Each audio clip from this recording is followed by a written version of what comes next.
Hey,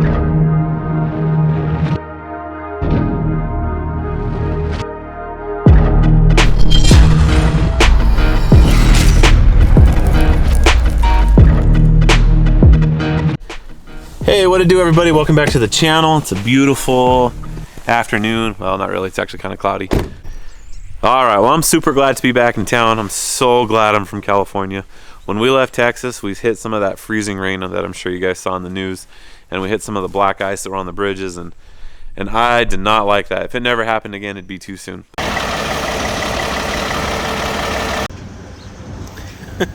Every single time still. Oh.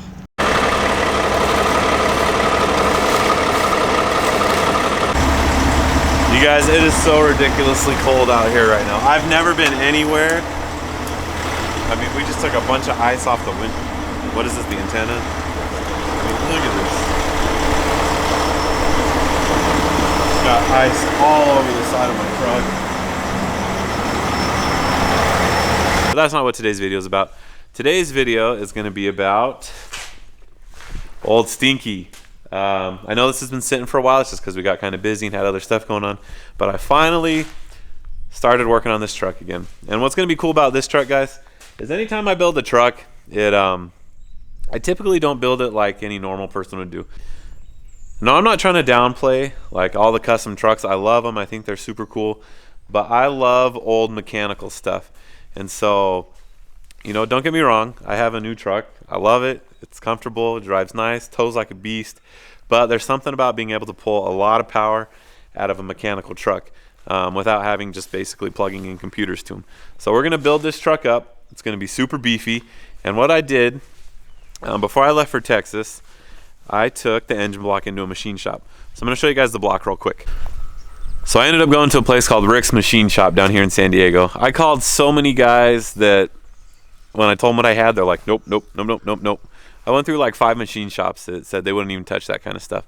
So once I got a hold of Rick, he said, yeah, bring it on down. I can do that kind of stuff. So it turns out he's got some huge machines, and he can actually service like 12-foot long crankshafts and just do a whole bunch of stuff. So this was a play toy for him, but they do super good work. I'm super happy with it. The block just looks brand new.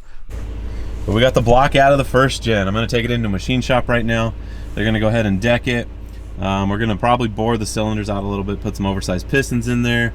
They're just gonna go through the block, make it like new, and then we'll bring it back and start rebuilding it. So let's get going.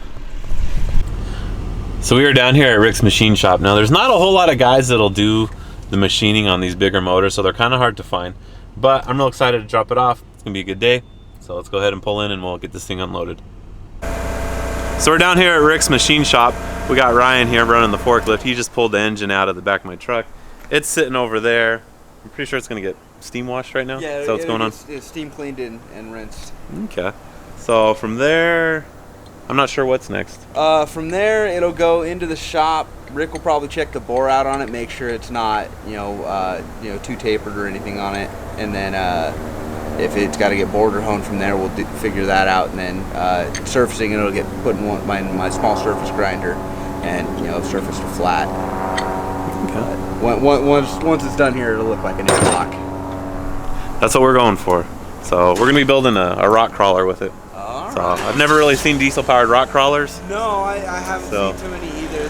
We had one guy talking about trying to put a Perkins in a crawler once. That'd be cool.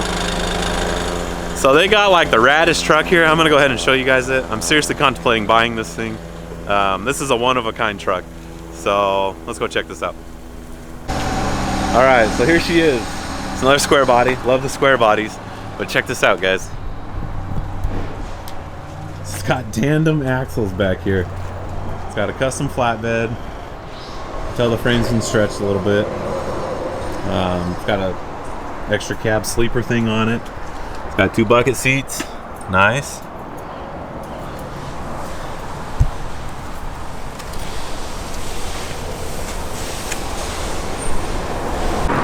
So if I strike it big on the stock market this week, I'm gonna buy this truck, guys.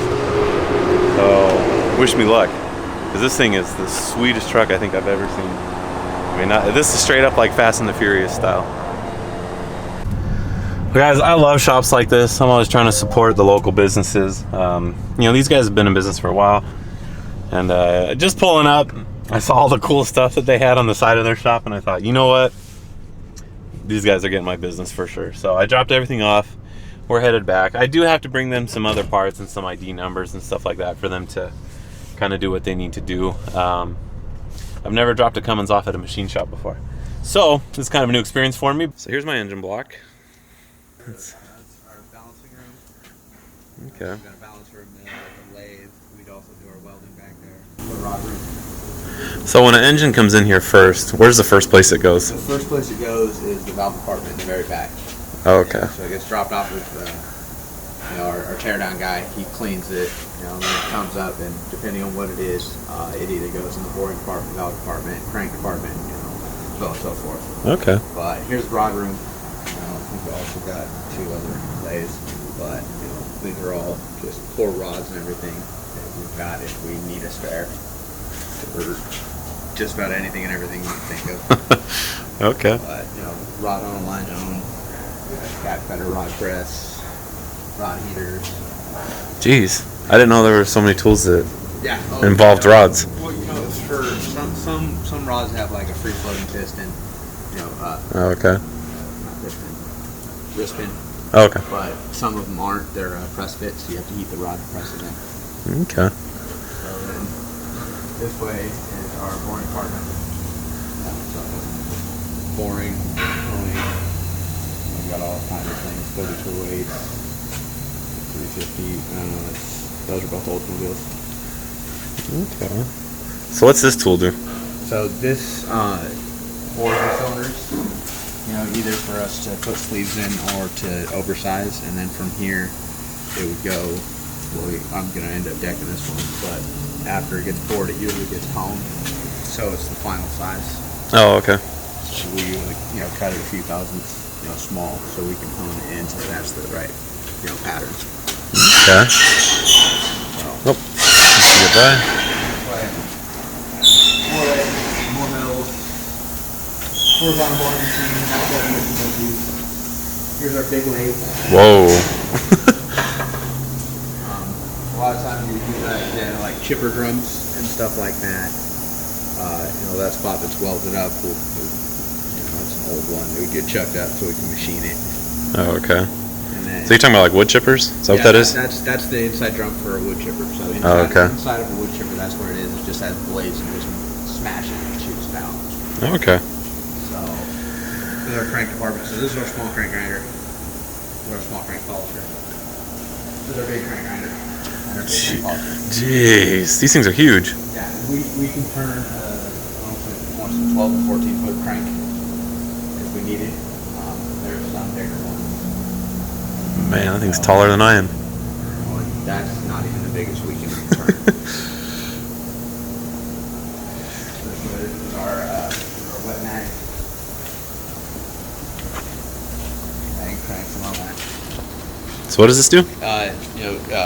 It magnetizes the crankshafts or whatever you put in there. So, and under a black light, there's a mag powder in the mixture in the base, and it'll pull into a crack and detect it. Oh, okay. Easier. So for internal cracks or cracks on crank, you can't dry mag. Oh, okay. And that is our big and our small surface grinders. Is that for like decking the heads? Or the blocks? Heads, blocks, anything that needs to be surfaced. Okay. And vertical pouring machine. There's a radial arm. That was actually one of the first things I ever brought in here. And then the valve department. It's a little messy. I've been busy. But this is everything for anything and everything I need to rebuild heads from. Doing guides, doing seats, grinding valves. I can do lifters. You got a press. That's a valve guide seat machine. That thing's on an airflow table. I've got my own mill. Okay. And then beyond that's tear down. This is where everything begins.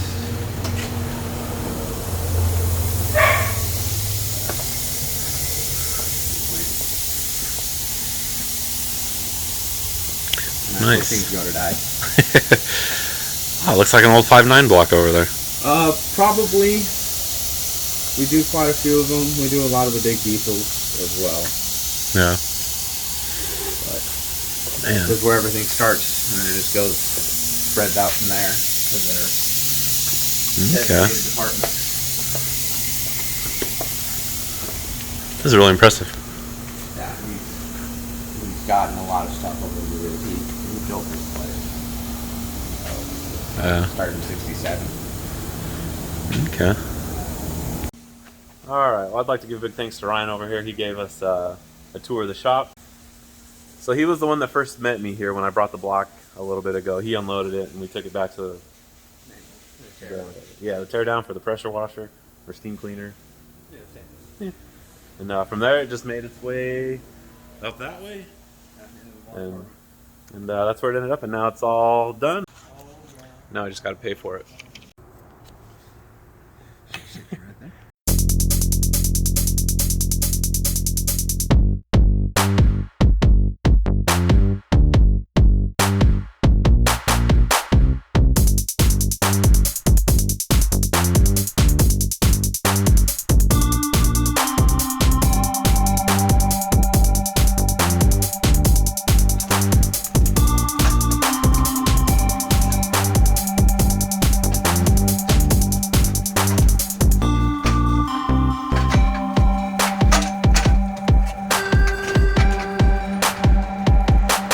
Back up closer?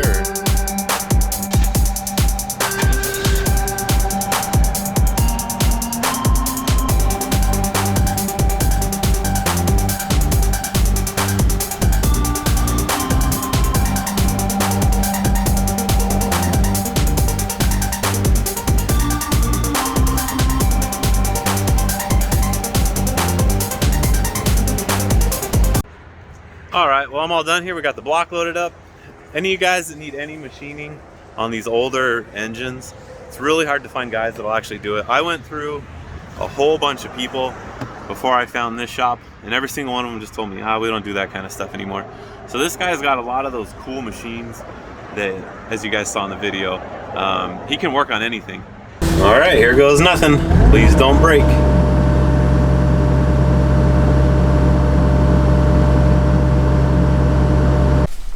Alright, so I need to bring it up just a little bit so I can get this to line up with that. It's starting to get cold out here. Alright, well here's the block. Pretty much everything that's going to be exposed, they did not paint because you don't really want paint on the surface where you're going to be putting a gasket. But they decked the head, made it nice and flat so the head gasket will seal properly. We did go 20 over on the cylinders, so we're going to do oversized pistons. And that's pretty much all they got done. They checked a couple things, they painted it up, made it look real nice. So they took the oil cooler off. I got that in the back of the truck. So pretty much it's just like a bare block, brand new, ready to go. So overall I'm pretty excited because this is a huge step. Now I can actually start ordering parts and putting this block back together.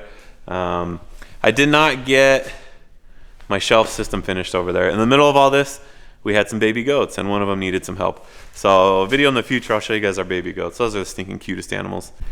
E mais uma coisa, você pode ver que esse motor foi fabricado no Brasil. Boom, boom, boom. I bet you guys didn't know I spoke Portuguese. Anyways, yeah, excited. I'm gonna go ahead and start throwing this thing together, start ordering the parts that I need, and we'll get that first gen that's hidden over there that eventually will probably be here tomorrow after I finish my shelf assembly, and then we'll actually start working on it again. We'll start chopping the frame, start fabricating stuff, and it's gonna be good times. So today we are in Abilene, Texas. We're over here at Warren Cat. And it's snowing. And it's snowing. It is cold out here. I was not expecting Texas to be this cold. It kind of canceled our plans this week. We were gonna pour some concrete out here, but not in this weather. So anyhow, supposedly they got some cool attachments here at this cat dealer. We're gonna go check them out. We might throw them in the dump truck and take them home with us. But let's go check them out. Let's see. You can stay in the truck. Yeah. Dude, look at my hair. Oh, muy suave. All right. I'm sick of this. I can't believe how small those are. 300.9 D. I wonder if they do an even trade for the 259. Yeah, right. Say that again. Looks like it forgot it was a loader. Look how small this thing is. Oh man, I love this cat dealer. They got all the cool tractors. I think I'm literally as tall as that one, maybe. Maybe not quite, but it's pretty sweet. There's my next tractor, D10. Yep. Actually, realistically, it's probably gonna be something more like that. A D6 Forestry Edition. Hopefully, but D's 10? dude, that thing's ginormous. Jeez. I'm surprised. Live in there. Pretty much. I could. You tore it down and made it into a house. I go where I want. I wonder how much weight that thing could support on top of it. Like all the weight. well, this thing's looking pretty sweet. It's got some mounts for a laser system.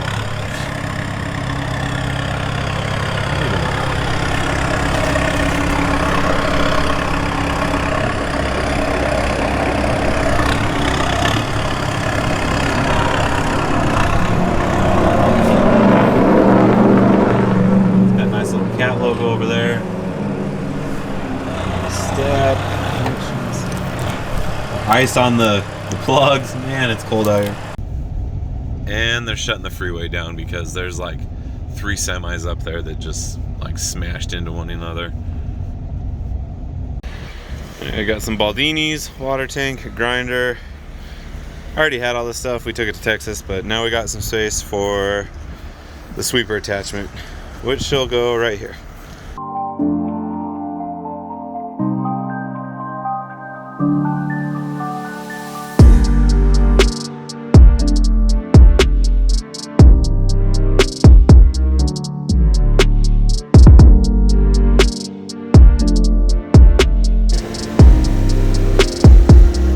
You got space on this side. Let me check the other side.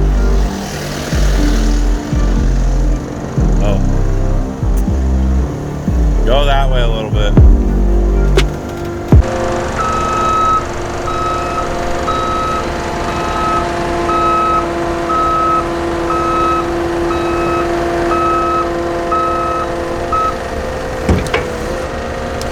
Nice. Good job.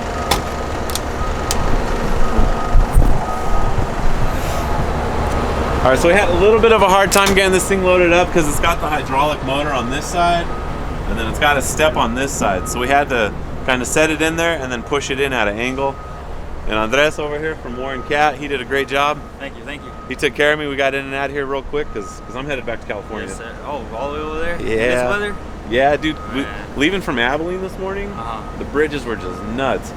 With all sorts of accidents. But It's only gonna get worse towards the junction, so you better be careful. seriously? Yeah, it's always colder over there. It's a higher elevation, that's why. Okay. Well, Yes, sir, yes, sir. we might be taking it easy then. How does it feel to be the owner of a brand new broom? I'm excited. I've never had one before, but they're pretty fun. yeah, I've always had to rent them. No, but not anymore. Not anymore. It gets cleaning done way faster. Nice. Yes, sir. Well, Well, don't thanks, forget to man. subscribe, you guys. Get Yeah. muddy. All right, we'll see you later. Yes, sir. Ask me that again. Give me my wallet now. It's got a K&N for speed. Oh, Make my purchases make quicker. your farts come out faster. So I think Texans have a weird idea of what a burrito is. I mean, I ordered a beef and guacamole burrito. This is what it is. I warned you though ahead of time. Of what? I don't want that big. Oh, It was less than $5. that's all right. But to their defense, they do use like really good steak. How are they? Yeah, world famous. World famous. Chico's fries. All right, what you got, buddy? Let's see. Yep. Swimming tacos. It's been a while. But they're pretty good. If you guys are going to El Paso, you should stop at Chico's Tacos. Alright, so I picked up the BP 118C. This is a super nice sweeper. It's got a couple features on it that I really like. It's got the wheel out front so you can't drag it too hard and prematurely wear out your wires and your bristles, because these are expensive to replace. So I know a lot of you tractor guys out there are like, oh, a sweeper's a basic thing, but I've never had one. I'm super excited for it. We got a job where I'm going to need this, and I don't really feel like renting one for a long time. So that's why I went ahead and picked one up. This one's in super good shape. You can see the cutting edge down here on the bucket's still pretty good. Now a lot of times these things get back dragged, and so it wears out on the back end more than it actually does on the front end. So you can see that it's actually kind of thinner right here. But these are replaceable, so that's not a big deal. The actual bucket itself is in real great shape. And it's pretty cool because when you dump, there's some chains up there that you hook onto the assembly, and this actually lifts up sooner. And so it just makes it real easy to dump all the stuff that you sweep into your bucket. And so it's a pretty simple attachment, but I'm super excited. Got a really good deal on it. Thanks again to Warren Cat. They helped me when it was like freezing cold out there. It was such a wild trip, guys. Freezing rain is something I've never been in, and I don't ever want to be in it again. When we were coming home, we crossed this bridge. I saw 2 semis wreck, and I was about 1.5 miles in front of my brother. And as he came across, he saw, I think, another 3 just like pinballing. And it was just a miracle that we didn't get hit. So I know they ended up shutting the whole freeway down just like a couple minutes after we made it through. So it was a pretty wild ride. But the trip to Texas was a success. Hey, real quick, any of you guys live out here in Texas? Why is your diesel like Looks like Mountain Dew. super green? Lift it up some more. We're gonna do the dew. Yeah. I mean, I don't get it. It kind of freaked us out when we were filling up the dump truck just a little bit ago, because the diesel didn't say diesel number 2, ultra low sulfur, and we're like, ugh. But this one says it, diesel number 2. Ultra high sulfur. And so we're just wondering why the diesel's super green out here in Texas. Well, guys, I'm going to go ahead and put the screws to this video. As always, I appreciate you guys for taking the time to watch. If you could do me a huge solid, like, subscribe, share with your amigos, hit that notification button so you can continue to see the progress on the first gen over there. I know I got kind of put on the back burner. The grader's been taking up a lot of my time, and I've been trying to figure out some work stuff. But until next time, I'll see you guys later.